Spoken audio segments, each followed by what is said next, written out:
আসসালামু আলাইকুম। স্বপ্নের খামারের ন্যাচারাল ও সেফ ফুড প্রজেক্টের আজকে আছি আমরা একটা চিনি চাম্পা কলার প্রজেক্টে।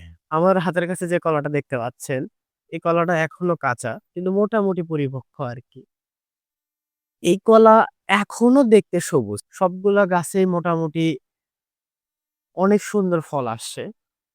স্বপ্নের খামার চেষ্টা করতেছে খুব ন্যাচারাল ভাবে সেফ ফুড তৈরি করার জন্য। আমরা এই কলার বাগানে যতটুকু সম্ভব রাসায়নিক সার এবং কেমিক্যাল কম ব্যবহার করছি। এর আগেও আমি আপনাদের বলছি যে আমরা চেষ্টা করি ন্যাচারাল ভাবে খাদ্য উৎপাদন করতে। তো তারই আঙ্গিকায় আমরা এখানে যে বাগানে দেখতে পাচ্ছেন, এখানে আমাদের আছে চিনি চাম্পা কলা। দেখেন আ বাজারে যে কলাগুলো পাওয়া যায়, সে কলাগুলো খুব দ্রুত পাকানোর জন্যে অনেক ধরনের কেমিক্যাল ব্যবহার করে থাকে। যেটা স্বাস্থ্য ঝুঁকি অনেক বেড়ে যায় এবং আমাদের শরীরের খুব ক্ষতি হয়ে থাকে।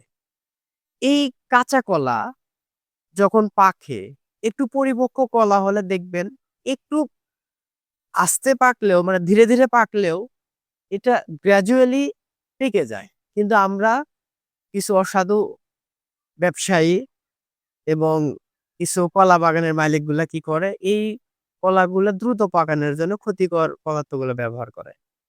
তো স্বপ্নের খামার খুব যত্ন সহকারে সেফ ফুড তৈরি করতেছে।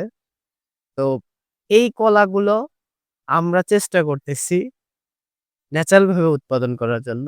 তো সবাই আমাদের জন্য দোয়া করবেন যাতে আমরা এইভাবে খাবারগুলো উৎপাদন করতে পারি। সবাই ভালো থাকেন। আসসালামু আলাইকুম।